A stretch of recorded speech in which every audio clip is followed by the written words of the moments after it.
Hello students, आज की video class 10th English medium के लिए है। सब्जेक्ट है फिजिक्स, चैप्टर नंबर 14। टॉपिक है आपका numerical based on magnetic flux. आपको प्रीवियस वीडियो में एक टॉपिक पढ़ाया गया था मैग्नेटिक फ्लक्स। मैग्नेटिक फ्लक्स होता क्या है, उसके फॉर्मूले क्या है, उस पर एक न्यूमेरिकल भी कराया था, है ना। तो उसके कुछ और न्यूमेरिकल देख लेते हैं, यानी मैग्नेटिक फ्लक्स पे बेस्ड कुछ और न्यूमेरिकल हम लोग देख लेते हैं। ठीक है, चलिए हम देखिए न्यूमेरिकल में ले रखा है स्टेटमेंट, यहाँ पे लिखिए।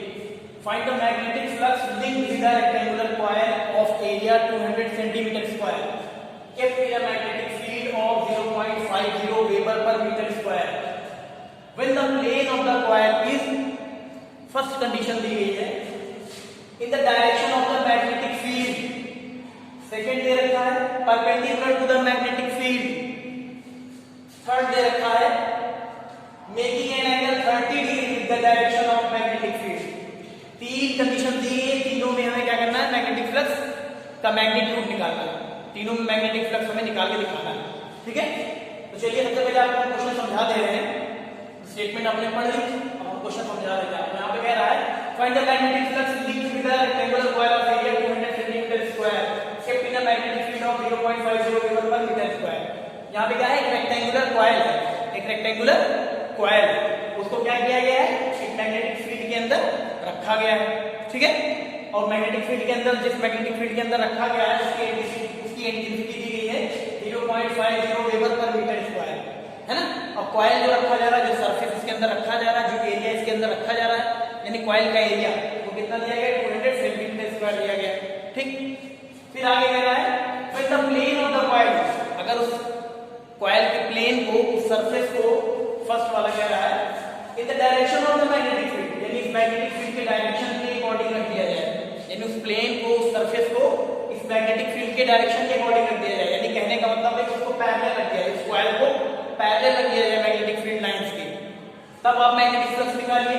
सेकंड वाला कह रहा है perpendicular to the magnetic field. Second वाला कह रहा है कि अगर उस कॉइल को, उस कॉइल के सरफेस को, यानी उस एरिया को इस मैग्नेटिक फील्ड के परपेंडिकुलर रख दिया जाए, खड़ा खड़ा रख दिया जाए, परपेंडिकुलर रख दिया जाए, तब आप मैग्नेटिक फ्लक्स निकालिए। थर्ड वाला कह रहा है making an angle 30 degree with the direction of the magnetic field. Third वाला कह रहा है कि अगर वो कॉइल, वो सरफेस इस मैग्नेटिक फील्ड लाइन से 30 डिग्री का एंगल बनाना, यानी थर्ड वाला कहने का मतलब है making an angle 30 degree with the direction of magnetic field, यानी कि जिस सरफेस को, जिस कॉइल को, जिस रेक्टेंगुलर कॉइल को हम लोग यहां पे रख रहे हैं, अगर वो कॉइल मैग्नेटिक फील्ड के साथ, मैग्नेटिक फील्ड लाइंस के साथ 30 डिग्री का एंगल बनाता हो, तब मैग्नेटिक फ्लक्स कितना होगा। तीनों चीजें हमें निकाल के दिखानी है। तो यहाँ पे देखिए हमने मैग्नेटिक फील्ड बना रखी है, ये मैग्नेटिक फील्ड के डायरेक्शन भी आप देख रहे हैं, इसको हमने रिप्रेजेंट किया है बी से, वेक्टर बी से। बी भी कर दोगे तब भी चलेगा, वेक्टर का भी काम है नहीं वैसे, लेकिन हमने लगा दिया। वेक्टर क्या दिखाता है, डायरेक्शन दिखाता है। ठीक है, चलिए अब यहाँ पे हम क्या कर रहे हैं, इसके अकॉर्डिंग एक रेक्टेंगुलर कॉइल यहाँ पे हम रख दे रहे हैं। रेक्टेंगुलर कॉइल क्या कर दे रहे हैं, रख दे रहे हैं। ठीक है ना, चलिए अब देखिए यहाँ पे सबसे पहला वाला क्या कह रहा है, सबसे पहला वाला ये दिया है in the direction of the magnetic field, in the direction of the magnetic field, यानी मैग्नेटिक फील्ड के डायरेक्शन के अकॉर्डिंग ही रखना है। यानी कि जैसे मान लीजिए ये है रेक्टेंगुलर कॉइल, मान लीजिए आपका रेक्टेंगुलर कॉइल ये है। अब क्या कह रहा है, फर्स्ट कंडीशन में क्या कह रहा है, in the direction of magnetic field, यानी इस कॉइल को, इस रेक्टेंगुलर कॉइल को मैग्नेटिक फील्ड के डायरेक्शन में ही रखना है ना। यानी कैसे रखना है आपको, ऐसे पैरेलल, कैसे रखना है आपको, पैरेलल ऐसे करके। जब ऐसे करके इस मैग्नेटिक फील्ड में रखेंगे तो मैग्नेटिक फील्ड लाइन कहां जाएंगे, ऐसे ऊपर से निकल जाएंगे, ऐसे नीचे से निकल जाएंगे, यानी इसके अंदर से पास नहीं होंगे। तो हमने ऐसे रख दिया, हम दिखा दे रहे हैं। मान लीजिए हमने रेक्टेंगुलर, यानी कि बना दिया, हमने मान लीजिए इस रेक्टेंगुलर कॉइल को इधर रख दिया, ये कैसे रख दिया, in the direction of magnetic field, in the direction of magnetic field. अब यहाँ देखिए, देख सकते हो हमने क्या किया, रेक्टेंगुलर कॉइल को, हमने क्या किया, रेक्टेंगुलर कॉइल को इस मैग्नेटिक फील्ड के डायरेक्शन के पैरेलल रख दिया, है ना, उसी के डायरेक्शन। पहला वाला ये कह रहा था, पहला वाला देखिए in the direction of magnetic field, तो हमने क्या किया, मैग्नेटिक फील्ड के डायरेक्शन में ही रख दिया।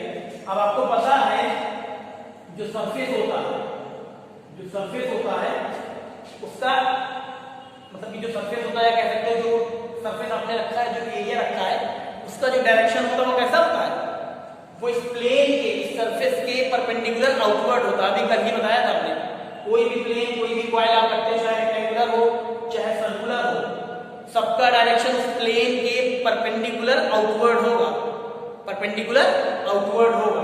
समझ रहे हो ना? तो हमने कैसे करके रखा है, हमने ऐसे करके रखा है। देखो ध्यान रखो, हमने कैसे रखा है इसको, मैग्नेटिक फील्ड की डायरेक्शन में रखा है, पैरेलल ऐसे रखा है।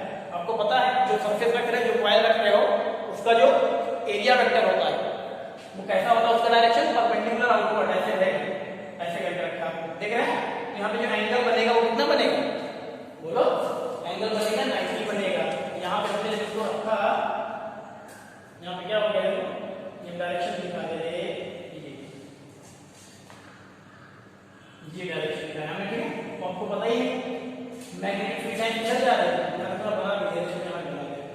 मान लो ये मैग्नेटिक फील्ड लाइन थी, तो आप देख लीजिए मैग्नेटिक फील्ड लाइन और इस area vector, magnetic field line और इस एरिया वेक्टर के बीच कितना है, 90 डिग्री। और क्या परपेंडिकुलर 90 डिग्री होगा, बिल्कुल 90 होगा। तो यहाँ पे देखिए, तो फर्स्ट वाला देखते हैं। फर्स्ट वाला क्या क्या दिया गया, मोबाइल सारी चीजें यहाँ पे लिख ले रहे हैं। आपको एरिया दिया गया, एरिया कितना दिया गया, 200 सेंटीमीटर स्क्वायर। एरिया तो हमको सेंटीमीटर स्क्वायर में, आपको मीटर स्क्वायर में चाहिए। तो क्या करेंगे, 200 को डिवाइड कर देंगे 10,000 से। सेंटीमीटर स्क्वायर को मीटर स्क्वायर में बदलने के लिए 10,000 से डिवाइड, 10,000 से डिवाइड कर देंगे तो हमारा आ जाएगा कितना, यहाँ पे आ जाएगा 200 into 10 to the power -4। और यहाँ 10,000 लिखा है, 10 की पावर 4 लिखा है, इसको ऊपर लेके जाएंगे, न्यूमरेटर में लेके जाएंगे तो 10 की पावर -4 हो जाएगा, हो जाएगा। ये आ गया, ठीक है एरिया। और उसके बाद क्या क्या दिया गया, आपको मैग्नेटिक फील्ड की इंटेंसिटी दी गई, यानी बी आपको दिया गया है कितना, 0.50 weber per metre square, 0.50 weber per metre square आपको मैग्नेटिक फील्ड की इंटेंसिटी दी गई। और कुछ दिया गया देख लो, नहीं, फिलहाल पहले हम लोग फर्स्ट की अकॉर्डिंग कर रहे हैं, नहीं दिया गया, ठीक है? तो यहाँ बताइए आप थीटा कितना हो जाएगा, जब कॉइल को, उस रेक्टेंगुलर कॉइल को आपने मैग्नेटिक फील्ड के डायरेक्शन में ही रखा, यानी उसके पैरेलल रखा। तो आपको पता है जो कॉइल आप रख रहे हो, कोई भी कॉइल होगा, उसका जो डायरेक्शन होता है, उसका जो एरिया वेक्टर होता है वो कैसा होता है, उसका डायरेक्शन कैसा होता है, परपेंडिकुलर आउटवर्ड। इस प्लेन से, इस कॉइल से परपेंडिकुलर आउटवर्ड, समझ रहे हो ना? हाँ, तो कितना परपेंडिकुलर आउटवर्ड ये होता है, मैग्नेटिक फील्ड ये निकल रही है, तो 90 बना कि नहीं बना, थीटा हो गया कितना, 90 डिग्री। थीटा हो गया कितना, 90 डिग्री हो गया। समझ रहे हो ना?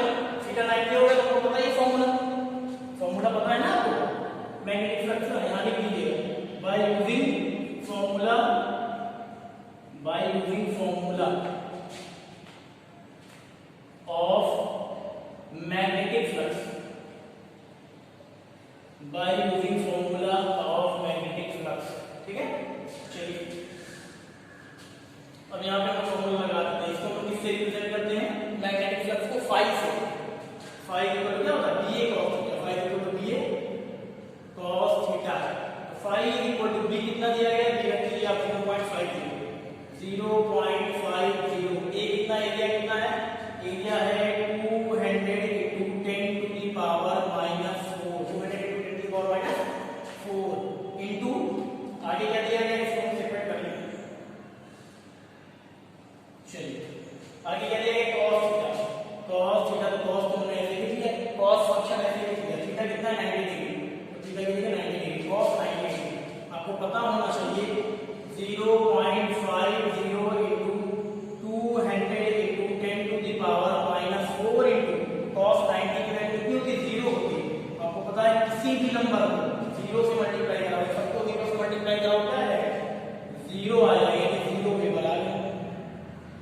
यानी यहाँ पे जो मैग्नेटिक फ्लक्स की वैल्यू होगी, जो मैग्नेटिक फ्लक्स का मैग्नीट्यूड होगा कितना होगा, 0 है ना? चलिए ये हो गया, ये आपने फर्स्ट वाला कर लिया, फर्स्ट वाला देख लीजिए, अच्छे से कर लीजिए। उसके बाद सेकंड बताते हैं आपको, कौन सा, चलिए सेकंड वाला बताते हैं, इसको मिटा दीजिए। फर्स्ट वाला हो गया, ये आपको फर्स्ट दिया गया था, in the direction of magnetic field, ये आपका कंप्लीट हो गया, ठीक? चलिए मिटा देंगे, इसको नोट कर लीजिएगा, इसको मिटा देगा। हम लोग आते हैं सेकंड वाले, इस पे आते हैं हम लोग सेकंड वाले। सेकंड वाला क्या कहेगा, आपको देखिए समझ में आ गया, डायग्राम से देखिए क्लियर हो, वैसे डायग्राम हमारे बता दिया, फिर से देखिए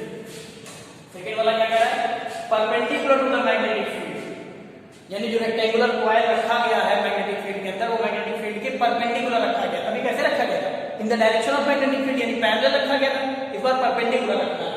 तो हम पहले एक सिंगल मैग्नेटिक फील्ड बना रहे हैं। हम क्या करें, आप लोग मैग्नेटिक फील्ड बना लेंगे।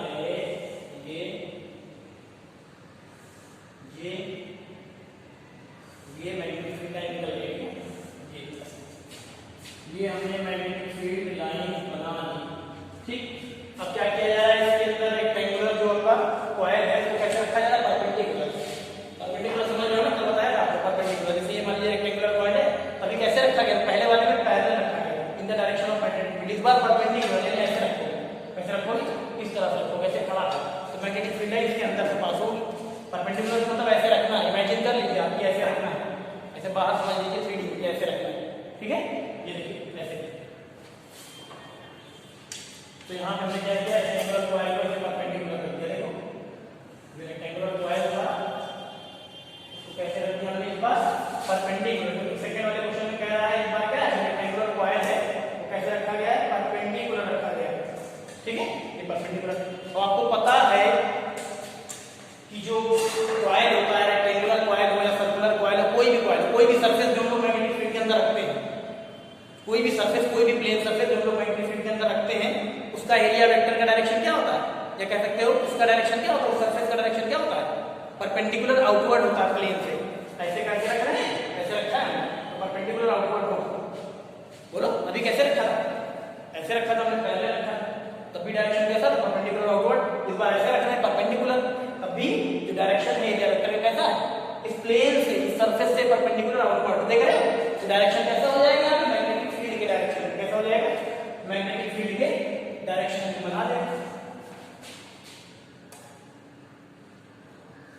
ये देखो मैग्नेटिक फील्ड के डायरेक्शन, ये जो एरिया वेक्टर है वो भी इसका डायरेक्शन कैसा होगा? मैग्नेटिक फील्ड के डायरेक्शन में। तो यहाँ पे मैग्नेटिक फील्ड वाली लाइन देखो और एरिया वेक्टर वाली लाइन देखो, दोनों क्या है? दोनों पैरेलल हो गए। दोनों पैरेलल हो गए तो यहाँ पे थीटा कितना हो जाएगा? थीटा हो जाएगा 0 डिग्री। थीटा क्या हो जाएगा? 0 डिग्री। समझ रहे हो ना? थीटा 0 डिग्री हो गया। यहाँ पे हम कौन सा करना है? सोल्यूशन सेकंड वाला। सोल्यूशन कौन सा? सेकंड वाला करना है। क्या क्या दिया गया इसमें? फिर से एक बार लिखना पड़ेगा। इसलिए क्या क्या दिया गया है? एरिया दिया गया था आपको। एरिया कितना दिया गया? 200 सेंटीमीटर स्क्वायर। इसको मीटर स्क्वायर में बदलना है। क्या करोगे? 10,000 से 10 की पावर 4 से यहाँ पे क्या करोगे? डिवाइड करोगे। यहाँ पे आ जाएगा 200 into 10 to the power -4 metre square. आपको मैग्नेटिक फील्ड की इंटेंसिटी भी दी गई, कितनी दी गई? 0.50 weber per metre square. 0.50 weber per metre square. इसको लिख लेंगे वेबर पर मीटर स्क्वायर। और क्या दिया गया आपको? बस इतना ही दिया गया। फॉर्मूला लगा दिया। फॉर्मूला क्या होता है? Phi equal to BA cos theta. और एक चीज यहाँ पे थीटा तो दी, थीटा कितना? थीटा आपने 0 डिग्री निकाला। चलिए यहाँ पे रखेंगे आप फाई इक्वल टू B कितना दिया गया? डी है आपका 0.50। ए कितना है? ए है आपका एरिया कितना है? 200 into 10 to the power -4 cos theta. cos theta कितना है? cos थीटा कितना? 0 है। cos 0 की वैल्यू कितनी? cos 0 की वैल्यू 1 होती है। यहाँ सॉल्व कर लीजिए आप।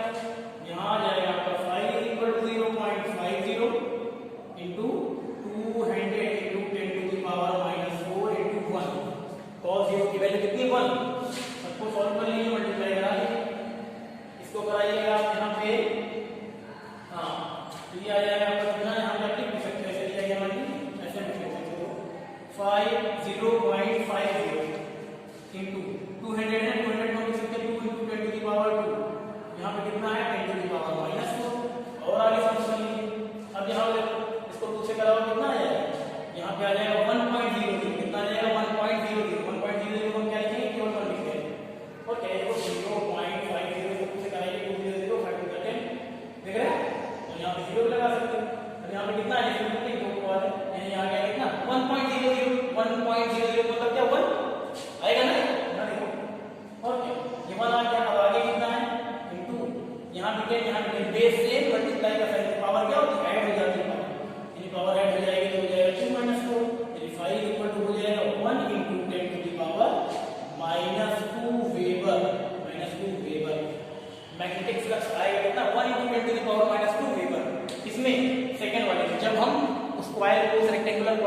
परपेंडिकुलर रखेंगे, ऐसे करके रखेंगे तब। ठीक है, चलिए थर्ड वाला देख लेते हैं, इसको भी नोट कर लीजिए आप लोग, सब लोग नोट करिए इसको। चलिए आप लोग देखते हैं कौन सा थर्ड वाला, सेकंड वाला भी हो गया ना, नोट कर लीजिएगा दोस्तों। चलिए थर्ड वाला देखते हैं।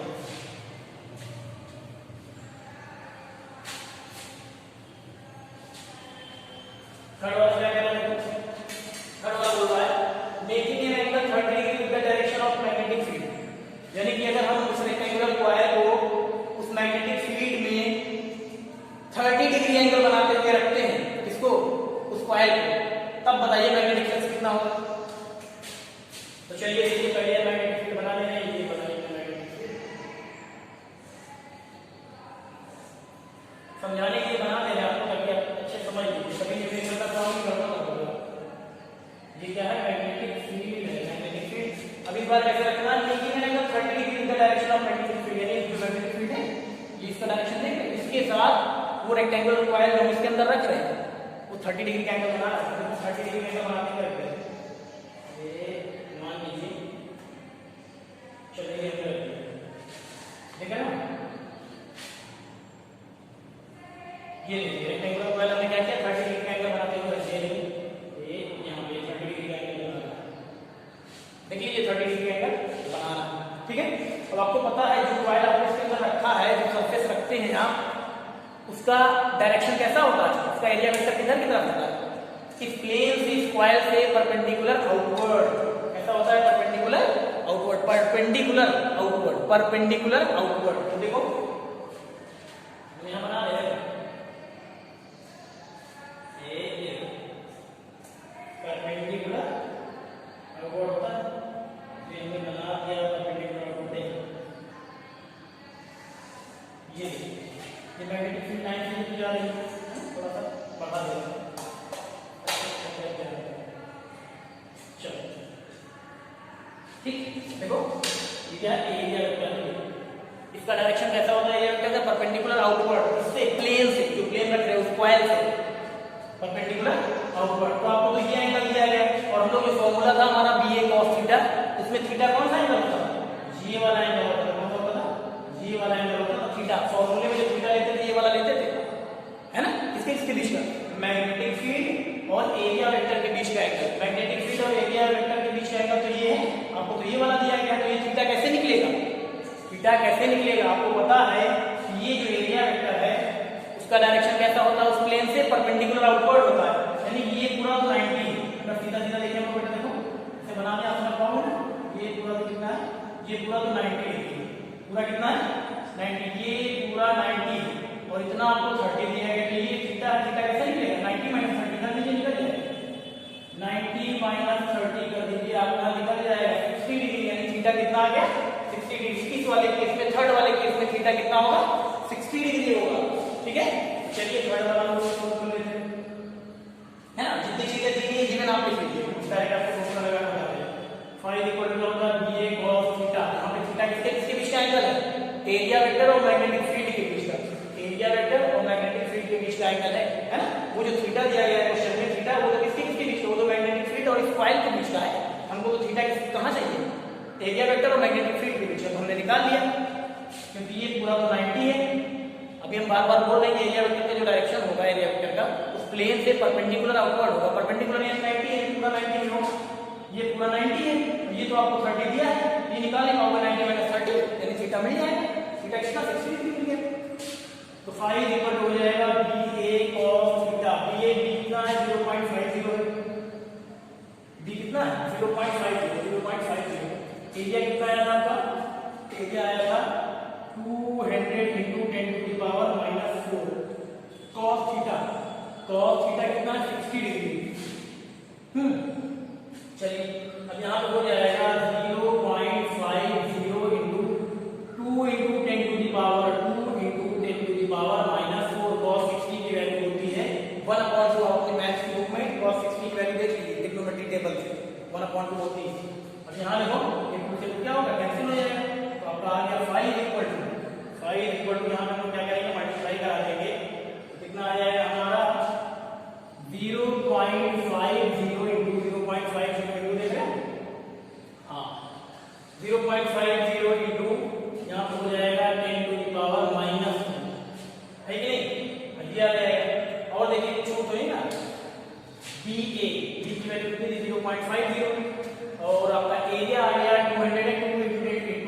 पावर -4 ये आ जाएगा।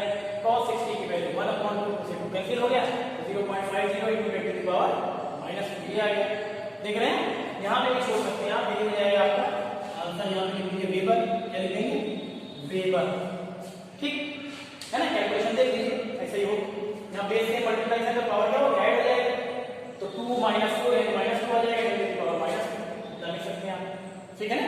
चलिए ऐसे कर लीजिएगा। देखिए तीनों कंडीशन बता दी गई कि जब पैरेलल होगा, परपेंडिकुलर होगा और जब इंक्लाइंड होगा, जब कॉइल इंक्लाइंड होगा मैग्नेटिक फील्ड के साथ तब कैसे होगा, ठीक है। चलिए कर लीजिएगा। Thank you.